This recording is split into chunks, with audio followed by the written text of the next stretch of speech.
be a general presentation on how to go about subrogating against your residential tenants as well as commercial tenants in all 50 states. Now, when we're talking about subrogation, of course, subrogation, our firm practices subrogation in both work comp, in property settings, landlord tenant settings, auto accident settings. But there's some basic rules for landlord or for subrogation that apply regardless of what it is that you are trying to pursue. Okay. Number one, you have to recognize subrogation. Simply put, that means you as the insurance adjuster, you as the claims representative, you as the supervisor for an insurance carrier, or as a practicing attorney, okay, have to recognize when you are able to subrogate against a third party who may be responsible for damages or injury caused to your insured, okay, and for which you have paid your insured or paid on behalf of your insured benefits, whether they be medical benefits, whether they be indemnity payments, whether they be property repair damages, what have you, okay? You have to be able to recognize immediately that you have a right to subrogate against responsible third parties. Failure to recognize subrogation will then lead to a situation where you cannot take prompt action on subrogation. In fact, prompt action to pursue subrogation is required. And what I mean by that is simply this.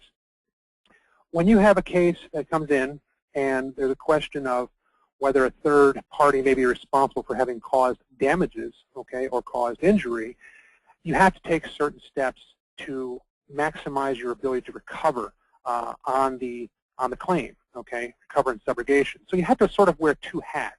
You have to wear a hat to adjust the claim of your insured, number one, and number two, you have to investigate and then prove up, for lack of a better description, prove up your own case for pursuing that third party later on in any eventual demand for reimbursement of those payments or in litigation, okay? So we're maximizing recovery. How do you go about doing this?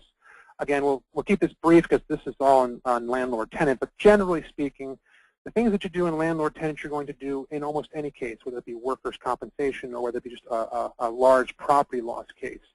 Things like what happened, learn what happened, learn who the witnesses are, gather reports. For example, in a car accident case, you're going to want to get a police report. In the context of a landlord-tenant case, more often than not, we're dealing with a situation where the tenant was negligent in some fashion in causing damages above normal wear and tear to the property that is being rented. Most often I see this in the context of a fire, okay? In that respect, how do you go about taking action on subrogation, investigating same, and maximizing recovery? Well, I'll give you an example here. I have a case I just received not 2 days ago stemming from a fire loss in a 5-year-old residential apartment complex where the tenant of unit number 10 is very much on the hook for the loss, and it is a fire. Large fire working out to about, I think it's $2 million, burned down a whole building and half of another one.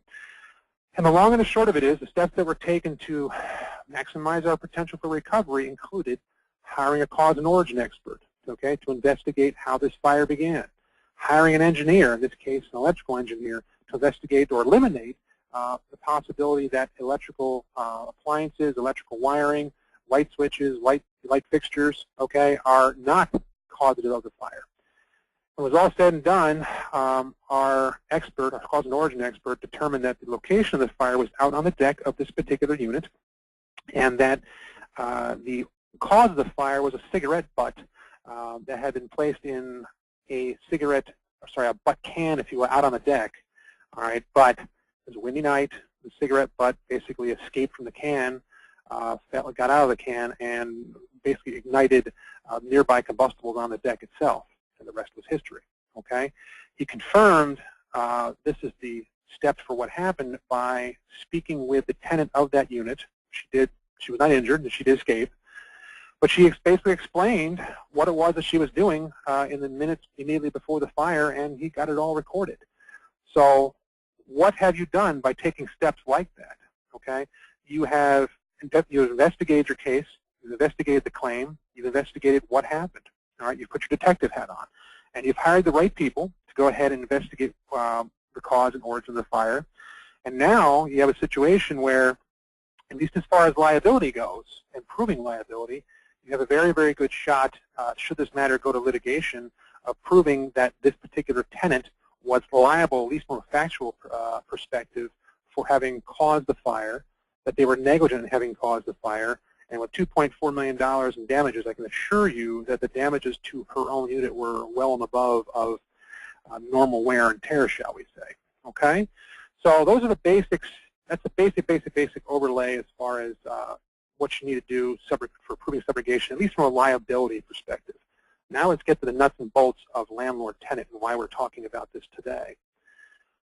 Okay, landlord-tenant is unusual in terms of pursuing subrogation, because you're dealing with a situation where one would think it's a contractual agreement between the tenant and the landlord. Okay, regardless of whether it is a residential landlord-tenant or a commercial property that we're dealing with here. Okay.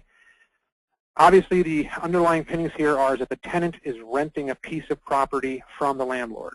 Okay, they're inherent in that arrangement is an agreement reached between the tenant and the landlord, whereby the landlord agrees to rent the tenant a space for a period of time for a monthly sum of money, and the tenant basically acquires what's, for lack of a better description, a possessory interest in that particular piece of property. Okay. Also inherent in a situation like that is the fact that these two parties, the tenant and the landlord, had to come to some sort of agreement. In other words, enter into a contract where they agreed to the terms of the lease, if you will, or the period of time, the payment for that time in which the tenant would be renting the space we're talking about here. Okay? It's unusual because in that scenario, what frequently should be talked about in almost every case is what were the intentions of these two contracting parties with respect to where does the burden go? Who accepts the burden where negligence and damages above normal wear and tear to the property in question occur? Okay, is it the tenant or is it the landlord? Alrighty.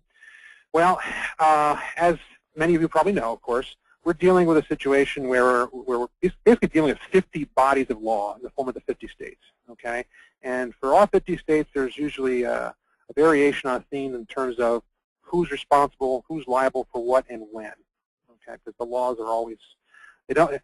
One could say, well, there's 50 states, so there's 50 sets of laws, and that's the best way I can describe it. So you have to know which jurisdiction you're dealing with in terms of what laws apply, which is the first question you ask when you're dealing with a landlord-tenant subrogation analysis. Know which state you are working in, whether it be Michigan, whether it be Oklahoma, whether it be New York, whether it be California. Okay, because in the context of landlord-tenant, we run into the big bad rule here. I'm sure you've all heard of, which is the Sutton rule. Okay, we'll talk at length about the Sutton rule shortly, but rest assured, what the Sutton rule essentially stands for is it's an anti-subrogation body of law, whereby if the state that you're dealing with here applies the Sutton rule to landlord-tenant, by and large, you as the subrogating insurance company are out of luck as far as subrogating against that tenant is concerned.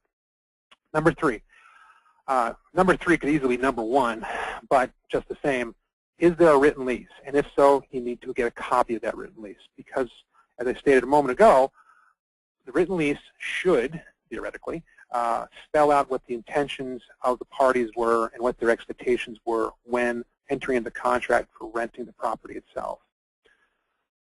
Number four, how does the lease address the intention of the properties? That's what we're looking for.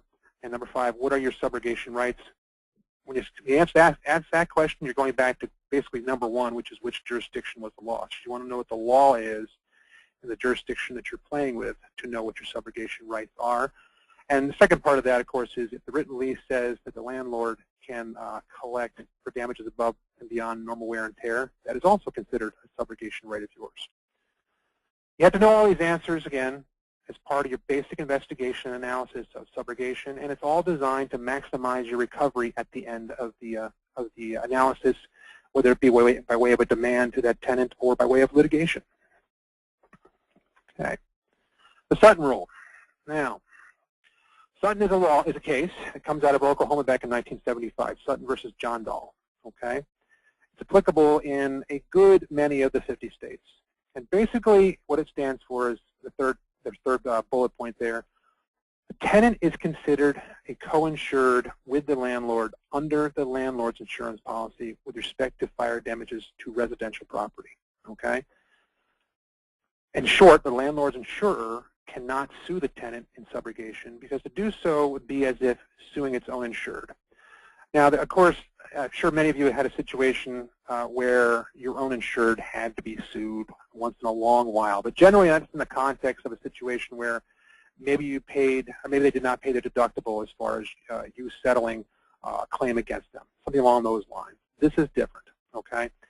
The long and the short of it is that Sutton says you cannot sue the tenant regardless of whatever the intentions of the parties were when they were negotiating the original lease contract. Here's the logic. The logic behind Sutton is that it's decided on basic principles of equity and fundamental justice. Honestly, I don't know how that can be said with a straight face. And what I mean by that is this. The theory is that, especially in the tenant or the residential landlord situation, that you're dealing with one sophisticated party and one unsophisticated party when the contract or the lease was consummated, okay? The sophisticated party is the landlord. Presumably what the court was thinking was that, hey, the landlord's a businessman or a business person for all intents and purposes. They're the ones who make all the rules. They're the ones who control all the shots. They're the ones who dictate the terms to would-be tenants as far as this is what you're going to have to put up with in order to rent space on my property, okay? The unsophisticated party is of course, the tenant, all right? The tenant is basically left holding the bag and saying, well, if I want to live here, I got to abide by these rules. I have no choice. The idea behind Sutton in terms of equity and fundamental justice is that I guess it's supposed to mean that the playing field is to be level or made more level or in favor of the tenant because they're not in a position to go ahead and negotiate, among other things, whether and to what extent the actual property itself is protected by insurance, okay? That said, and that's the second bullet point, it's not the decision on whether the tenant is considered liable or not liable is not decided on the language of the lease, all right? The only exception to that would be in a state, and there are a couple states that have this, if the lease clearly establishes the tenant's liability, okay? Most states don't have that exception.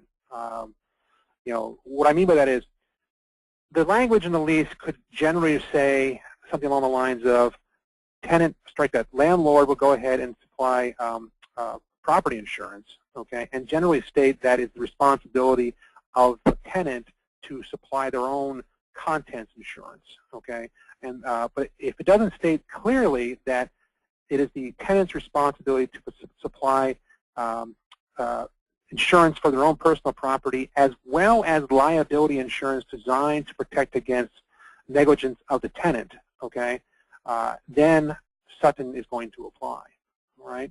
But again, the exception, if lease terms establish tenant's liability, that's in there because while many states apply Sutton, some states apply Sutton with that caveat as being understood, okay?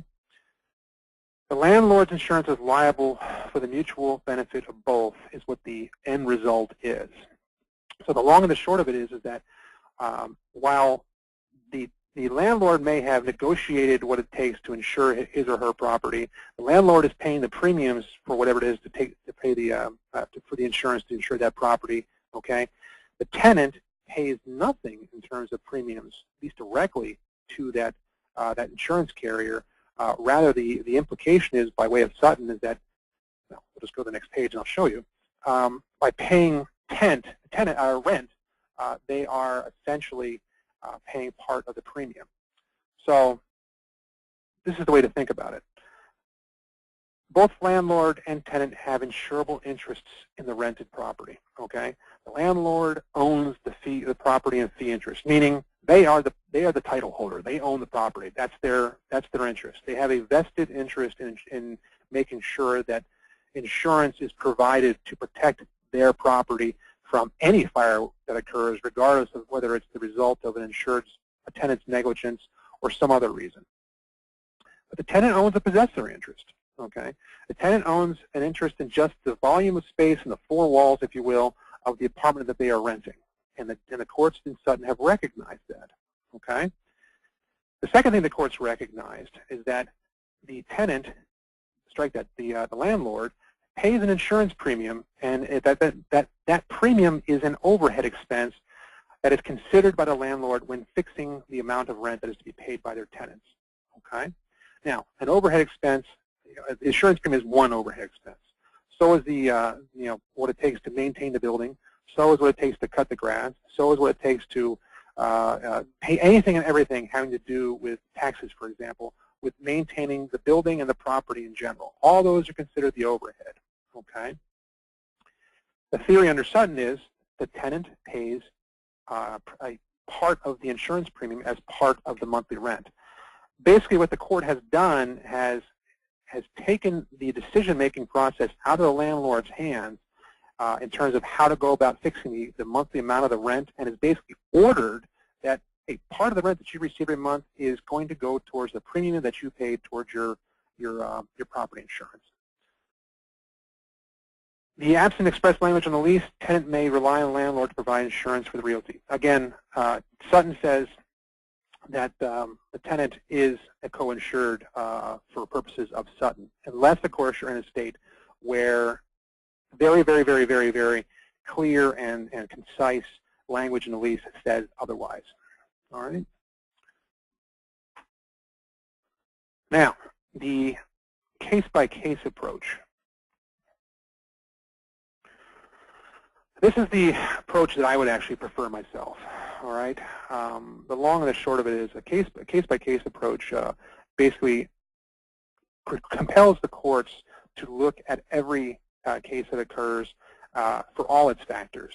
Who pays insurance, what the understandings of the two parties are in agreeing to rent and lease the property, the terms of the written contract, things of that nature, and determine who, based upon all that, the basket of information, is going to assume the risk with respect to a tenant's negligence in causing a fire. All right. It basically flies in the face of the fiction that is created by way of Sutton, that by paying rent, the lessee paid an insurance and premium. Okay. Again, I've already talked about this, but what Sutton does essentially is ignores the market. All right. Again, the supply and demand, the taxes, the cutting of the grass, all that stuff that goes into the quote-unquote overhead that is used by a landlord in figuring out exactly what price tag to level at a tenant as far as fixing rent and negotiating rent is concerned. All right.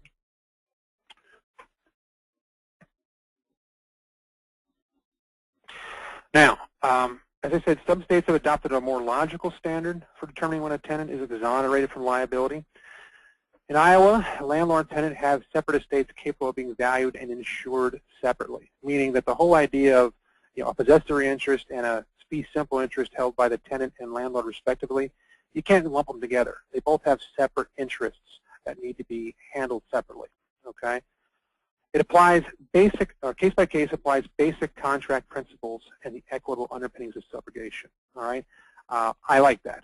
Basically, if I have a written contract and it spells out what the intentions of the parties were, regardless of whether the lease does in fact make the tenant liable, or for that matter doesn't make the tenant liable, okay?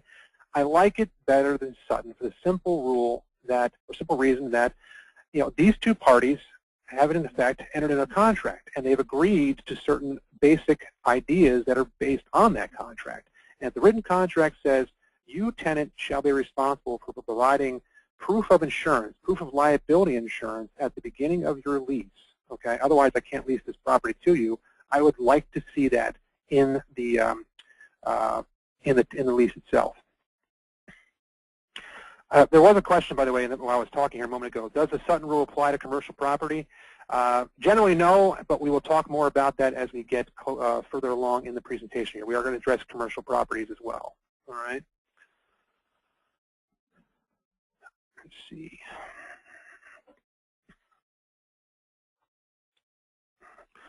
All right, the statutory rejection of Sutton. There are a few states, Wisconsin, where I do most of my practice, being one of them, okay, where it's just out and out. There's a law, a statutory law that says that Sutton is just totally rejected, okay. In Wisconsin, we have Section 70407, sub 3 sub A, basically it stands for this. It makes the tenant automatically liable to the landlord for damage to property caused by the tenant's negligence. Now, I'm sure the people who wrote Sutton are exceedingly would disagree 180 degrees opposite from what they believe in Sutton as far as this statute, because basically where I had a problem with Sutton because it removes the analysis and analysis of what the expectations of the parties were. The people from Sutton who support Sutton would argue that this particular law does the opposite. Okay, it also removes what the intentions of the parties are as a consideration of determining who is responsible for the damage. Okay. In short, the tenant is precluded from claiming a co-insured status under the landlord's insurance policy so as to avoid subrogation where the lease is silent as to fire insurance. Okay. There are situations we've all dealt with, I'm sure, where you have a landlord-tenant situation and there is no written lease. Okay. Month-to-month lease, maybe there just was no, maybe it's just a handshake agreement, whatever the case may be. In a situation like that, what do you do in terms of determining what the intentions of the parties are? Okay, and in Wisconsin, obviously, the statute helps you as the subrogated carrier to go ahead and make a claim against your tenant, even where there's no written lease. This is very strong language for that purpose. In a case-by-case basis, nothing changes except now you don't have an actual written contract or written lease to clearly state whether and to what extent a tenant is going to be liable for negligence. Okay, but then again, let's go back to my original example at the beginning of the presentation here.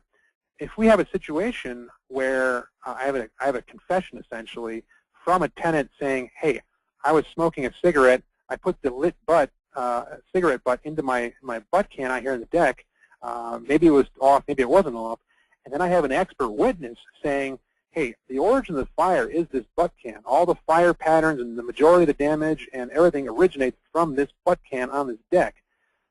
I don't, the situation is, I know who's negligent, okay? I know the tenant was negligent by those two pieces of evidence, and I have more than enough to take it to a jury to say, hey, listen, there's no Sutton in this state, okay? And I have proof of liability in the form of a confession from the tenant, as well as scientific evidence put forth by my experts saying this is how the fire began, and it all comes back to the cigarette butt, okay? Oops. I'm sorry, someone raised a hand there for a moment. I couldn't get to it to answer the question. Again, with respect to questions, if I can't get to questions in the course of this presentation or at the end, I will answer by way of email all of them at some point today. Okay? All right, contract terms and leases, lease terms. All right. Regardless of whether you're dealing with a Sutton state or a case-by-case state or a statutory state, if there is a lease to be had on paper, you want to get that lease. I can't emphasize enough that the lease still is probably the most important part of the whole puzzle when the time comes to analyze subrogation in the context of landlord-tenant. Okay. Subrogation, for example, if it's Sutton or not Sutton, and you're in a case-by-case state, subrogation can still be denied if the lease specifically requires the landlord to maintain fire insurance, all right, and exonerates the tenant from losses caused by fire.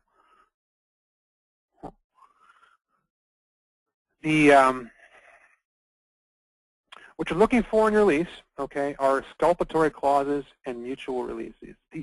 I'm sure you've all seen leases. I'm sure you've all seen just contracts, for example, like construction contracts maybe, where there's language in those contracts that say that, you will not sue me, I will not sue you for any negligence or damages that I may or you may have caused.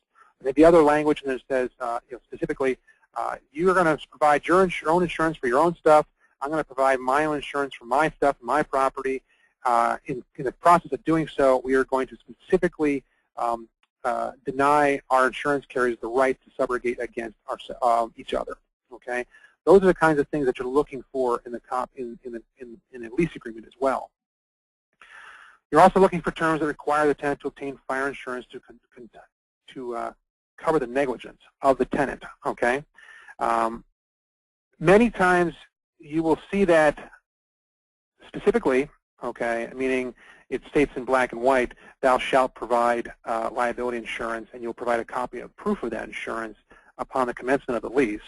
Other times it may be implied, is the best way I can describe it, meaning you may see some language out there that states along the lines of, with the exception of that which is normal wear and tear, the tenant is responsible for all damages above normal wear and tear, something along those lines, okay?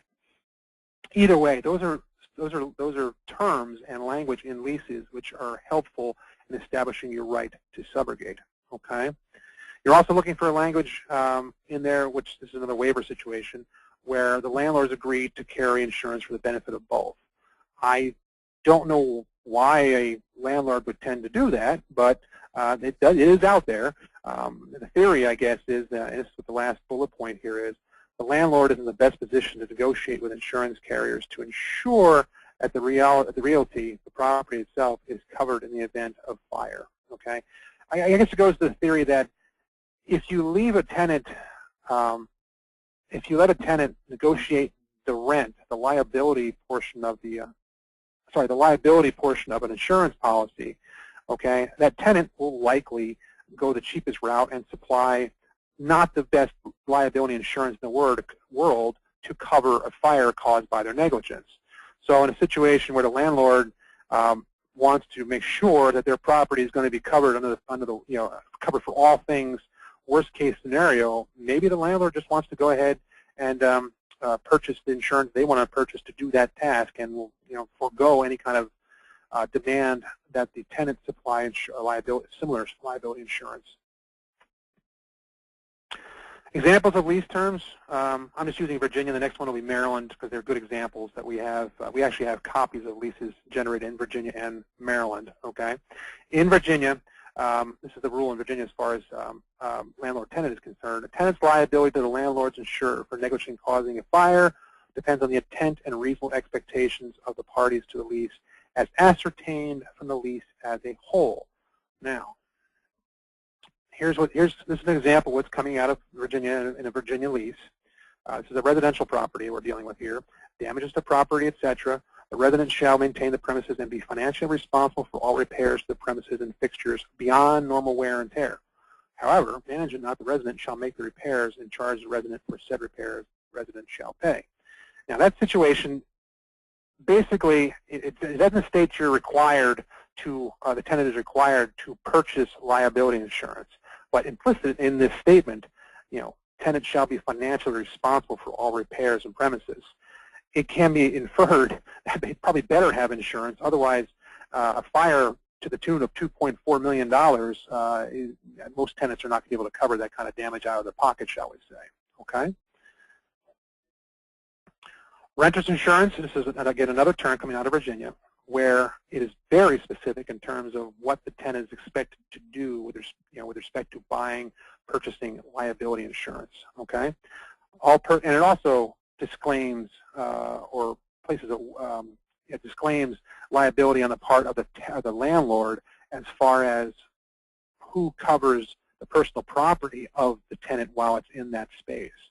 All personal property placed on the premises, storage rooms, or any other part of the management's property shall be at the sole risk of the resident or the parties owning same. Management shall not be liable for loss, destruction, theft, or damage to such property, period. Here's the best part. Management requires that the resident obtain renter's insurance for both liability and their personal property. Okay, and then it goes on to, state, all new and renewing leases must be accompanied by current proof of insurance certificate showing a minimum liability of $300,000 and listing the apartment community as a certificate holder. Okay. Long story short, this is the kind of language. This is the best language in the world as far as subrogation is concerned. Okay. It doesn't place any kind of burden upon the landlord in terms of providing their own insurance, for property, nor does it offer any waivers from the landlord to the tenant, though it does offer a waiver on the other side. Okay, and it fixes it specifically requires, number one, liability insurance as part of renter's insurance, and it specifically lists a dollar amount as a minimum coverage as far as that liability is concerned. Okay, so in that scenario, the landlord has done the best they can to set some minimal expectations with respect to what happens in the event of the landlord or the tenant's negligence. Okay? All right. 1 second here. All right, in Maryland, as I stated, we do quite a bit of work in Maryland and Virginia as well, and these are we have some examples of their leases. This is why we're using them as examples. In Maryland, the standard is tenant's liability for damages to the leased premises should be determined by the reasonable expectations of the parties to the lease itself and other admissible evidence. So again, basically it's a case-by-case approach, and you look at the whole basket of evidence as opposed to just what the terms of the lease are, or for that matter, if Sutton applies, which doesn't in Maryland, whatever Sutton says. Okay. All right, repairs. Landlord shall be responsible for repairs to the premises, its equipment and appliances furnished by the landlord, except that the tenant agrees to pay the cost for all labor and materials for repairs or replacement if the damage or malfunction of the premises, its equipment, what have you, is due to the acts or omissions of the tenants. Okay. And its family, guests, agents, or employees. Tenant agrees to immediately pay the cost of same upon presentation of the bill to the tenant by the landlord. Much more general in terms of pinning liability or the expectation of liability onto the tenant as far as what happens in the event of fire or negligence of any kind above normal wear and tear. Okay, this language, at least in Maryland, is sufficient, all right, to supply you with a subrogation right, at least as far as the contract is concerned. In other jurisdictions, it may not be as sufficient. For example, in any place where there's a state where Sutton applies, but where you can trump Sutton by way of very clear language in the lease that says, tenant, you're responsible for this damage and you shall have renter's insurance for that purpose, this language will likely not cut it, and Sutton will trump this kind of language in one of those states. Okay. Damages to property. In cases of injuries to the premises by fire or the elements, not caused by the fault, omission, negligence, or other misconduct by the tenant, tenant's family, guest, agents, or others. Okay, landlord will repair the damage. Rent being suspended for only such time as the premises, in the sole opinion of the landlord, shall remain untenable. Okay. Again, this is one of those implicit kind of subrogation language things that you're looking for that will allow you to pursue subrogation against the tenant, but it's not the strongest language in the world. Okay, you know, look at the in parentheses, not caused by the fault, omission, negligence, or other misconduct by the tenant. Okay, implicit in that language is, if that language is in there and there is a loss of fire, damage to the property caused by the tenant, you know, they are on the hook for, is the best way I can describe it. All right, but again, in jurisdictions where you're dealing with Sutton, and there's an exception to Sutton based upon the clear language of the lease, this language will almost certainly not cut it as far as that is concerned, and Sutton will trump. All right, before we get into commercial settings here, one other I don't want to call it a caveat, but one other consideration when dealing with landlord-tenant situations in the residential setting, in terms of whether or not to subrogate or not. You're all in the business of subrogating to one degree or another. There's always a cost-benefit analysis assigned with any kind of analysis, any kind of investigation, any kind of, do I go ahead and pursue somebody, a third party, for damages caused to my insured, for which I have my carrier is now paid benefits. Okay, going back to that $2.4 million liability case I just got 2 days ago. Yeah, I have very clear liability, and I'm in Wisconsin, so I have a very and a written lease, and all the above say I can go ahead and go after that tenant for damages. Okay, the whole $2.4 million. All right, so I have two very good pieces of information and supports and proofs to back them up, which will allow me to go ahead and get a judgment against that tenant should litigation be necessary down the road. What I don't have is a tenant with any money. Okay, the tenant is a single mom with 3 kids, and she works 60 hours a week, something along those lines. And the truth of the matter is, she did not have renter's insurance of any kind, let alone liability insurance. Okay, so the question is, what do you do? I mean, we have a situation here where you're looking at a $2.5 million loss, and a means to prove that the responsible party should be held on the hook for it, but really no means to recover it. Okay? We're deciding what to do right now with the client. The long and the short of it is simply this. We can get a judgment against this tenant. That's not a problem. Okay? And that judgment will, be like an albatross around her neck as far as her credit reporting is concerned for the next 7 years at a minimum. Strike that. In Wisconsin, when you get a judgment against somebody, it's good for 10 years, and you can renew it for another 10 years, so that judgment could be good for 20 years. But the question at the end of the day is it worth the expense for me to go ahead and initiate a lawsuit in a large claims circuit court in Wisconsin, to go through all the steps that have to be taken, including discovery, filing the motion, the complaints, of course, engaging in discovery. There probably will not be a trial, but is it still worth all that cost to get a judgment, which at the end of the day, the question is, will this woman ever be able to pay back any part of the $2.4 million? Cost-benefit analysis, you're all in the business of doing it. That's the final consideration that you will frequently see in the context of at least landlord-tenant where you're dealing with in a residential setting. Okay?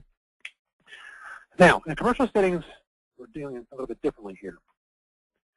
Number one, if a commercial tenant were shielded from subrogation lawsuits, the tenant's liability carrier would acquire a windfall. Okay?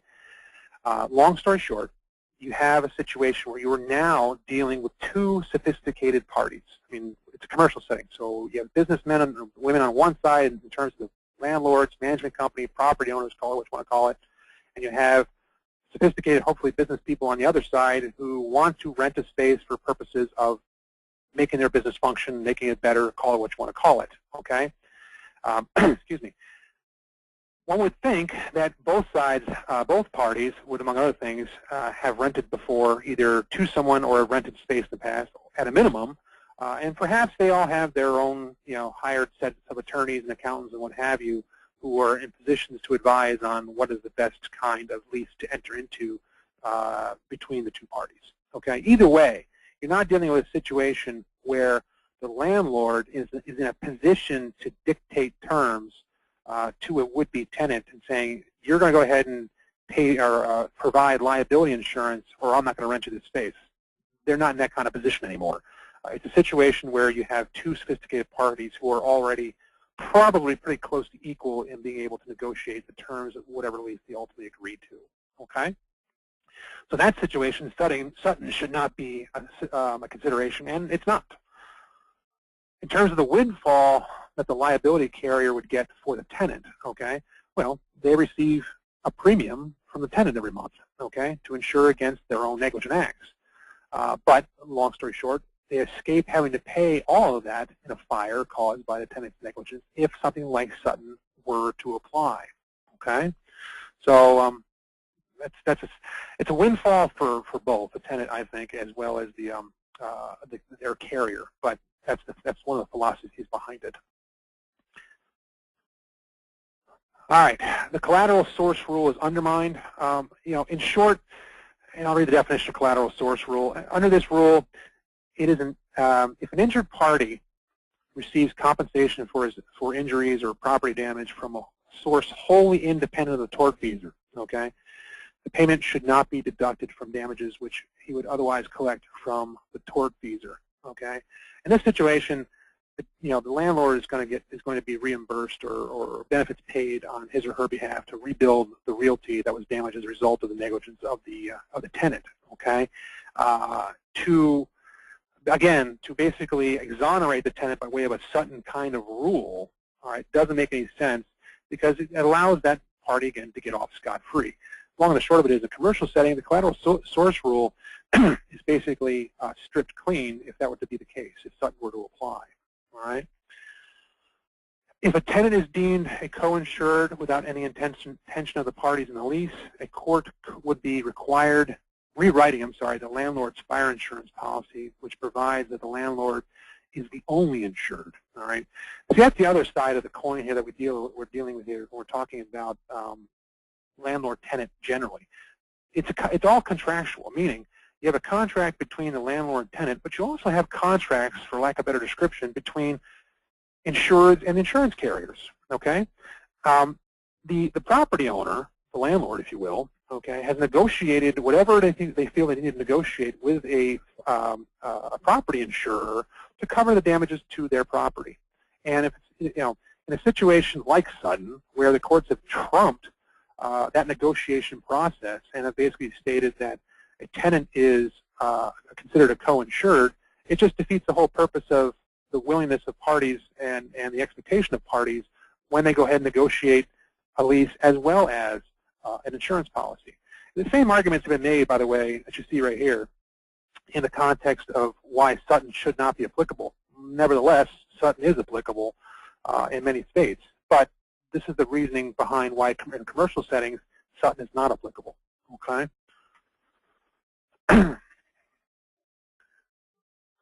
All right, tips for the subrogation professional. We're actually ahead of schedule, believe it or not, despite the fact we have 20 slides to play with here. But as I stated at the beginning of this presentation, all right, there's certain rules that you as a subrogation professional, adjuster, supervisor, what have you, should be aware of when pursuing subrogation in the context of landlord-tenant. Number one, be familiar with the particular laws of the state that you're dealing with. Okay. Again, there's 50 states, and they all have 50 different bodies of law. This landlord-tenant's a relatively narrow area of law. Okay. Focus of law, meaning that you can pretty much sum up what is the law as far as who's responsible for damage caused by a fire, in not so many paragraphs in the law books. All right. But you do have to know what it is you're dealing with here. For example, Oklahoma is where Sutton originated. You can bet your bottom dollar that Sutton is going to apply in Oklahoma. Michigan is another state where Sutton is applied almost verbatim. Okay, Wisconsin is the other end of the extreme. Wisconsin is a state where statutes say that the tenant is automatically liable for damages caused by their own negligence to the landlord. Okay, and then all the other bunch of states, you have a whole bunch of other different varying degrees of differentiation between what is Sutton and how is it applied, and what is it used as how analysis is made on a case-by-case basis. Either way, we have a tip, or we can offer some help for you in that regard. One of the things that Matthiesen, Wickert, and Lehrer does is we have a nice website, and we list some resources on those websites, on our website, which will help you go ahead and basically help your subrogation practice. Okay. What you should be looking at right now is our Matthiesen, Wickert, and Lehrer's website homepage. Okay. On the left side of the homepage, you see a bunch of red underlined text, if you will. These are things that you can look at. One of the things here that we offer are a series of charts. Okay. Insurance Resources is the heading. And as you scroll down here, we have a whole bunch of things here: dog bites in all 50 states, reimbursement in all 50, deductible reimbursement in all 50 states. In the context of landlord-tenant, which is right here, you click on that.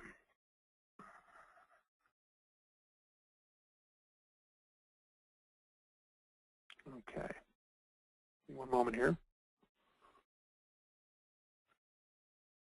There we go. Move this around a little bit so you can see it a little better. All right. You click on that, and this is what you get. You have all 50 states and basically a thumbnail sketch of what the rule is, what the law is in each state that you're dealing with respect to whether Sutton applies or doesn't apply, whether it's a case-by-case kind of state, or whether it's a statutory state. In any event, all 50 states are listed here for you to take a look at, and it's a nice place to start when you're conducting your initial analysis on whether to pursue a claim against tenant and under landlord-tenant, okay, or whether you can pursue for that matter. All righty. Now, let's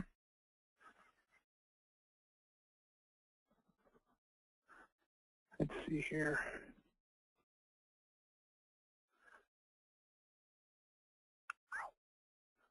Give me one moment. I'm trying to switch back to my PowerPoint, and it's taking its sweet time doing it. There you go. Okay. All right. Again, the number 2 PowerPoint here in terms of what you want to do in a landlord-tenant setting. whether Sutton applies. And again, use that chart. That'll get the ball rolling here. Our chart is very specific in terms of whether Sutton applies and to what extent it applies. Don't forget, there are some states out there which allow, where Sutton applies, but where if the language in the lease is sufficiently strong enough, shall we say, Sutton can be trumped. Okay. Third most important part, which I think is actually number one myself, but get a copy of the written lease if there is one. Okay. The lease is, this is still ultimately at the end of the day a situation where the expectations and intentions of the leasing parties, the tenant and the landlord, what their expectations are should be clearly stated within that lease contract itself. And it is a contract, okay? And the terms of the contract need to be applied if at all possible. All right. Finally, do all these steps and you can make a recovery, okay? And we want to make a recovery today, not tomorrow is the theme, and here's hoping we can all continue to do that. All righty? Now, we have about, let's see, actually we have 10 minutes left. I actually finished a little quicker than I thought. Let me see if I can track down some of these questions here.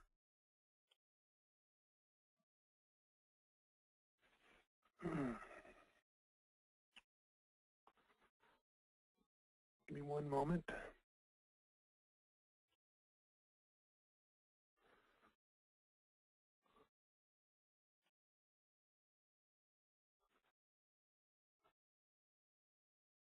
All right, we have, I'm going to try to read this here.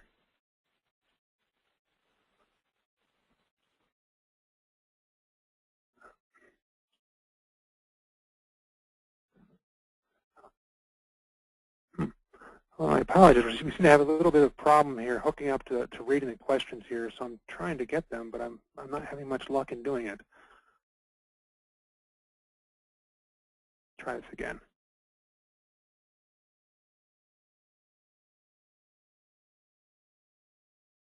Okay, there's a question here. If the lease contains a subrogation waiver, how is the court to interpret the language given the contractual agreement between the insurance company and their insured, that the insured can't sign over our subro rights? That's a tough one. I actually see that a lot in construction settings, where you have a situation where a subcontractor has gone ahead and basically agreed to anti-subrogation language in the context of a construction contract, but the lease, or like that, the insurance carrier has basically said you can't go ahead and do that to the same subcontractor. It depends on the state that you're in. Okay. Generally speaking, you have a situation where right now the lease is going to apply. The lease is going to work, and the lease is between those two parties. If it's a question of analyzing who pays what, pursuant to the terms of the lease. Okay. My gut is telling me here that the court is going to say, hey, listen, if the lease says no subrogation, okay, then regardless of whatever contract or lease or insurance agreement may exist between the landlord and their carrier, that landlord, strike that, that carrier cannot subrogate against the tenant. It's as simple as that. Now, where does that leave you as the carrier? Okay. In that scenario, well, you can't go after the tenant and you can't go after their carrier. Okay. At that point, then you have to fall back and determine what is in existence in the actual insurance policy itself, as far as what are the rights that you have as the carrier basically against your insured for now having given away your rights to subrogate against the tenant. For example, I mean, are you now allowed to stop the claim and stop continuing payment on the claim? Are you allowed to seek reimbursement of monies already paid from your insured on the basis of, hey, you didn't preserve a right to subrogate against third parties? Those are things that you're going to find within the insurance policy itself. Unfortunately, I have seen this actually, when it comes to an interpretation of what the lease says, okay, and the lease says that the landlord is waiving all subrogation rights as to the tenant, regardless of the circumstances and regardless of whatever agreement that landlord may have with their insurance carrier, that language in the lease is going to win. Okay? All right.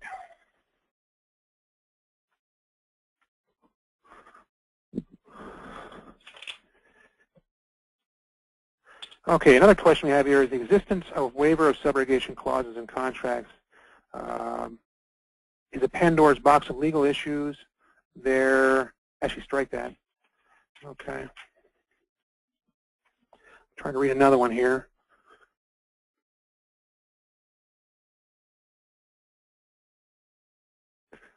Okay.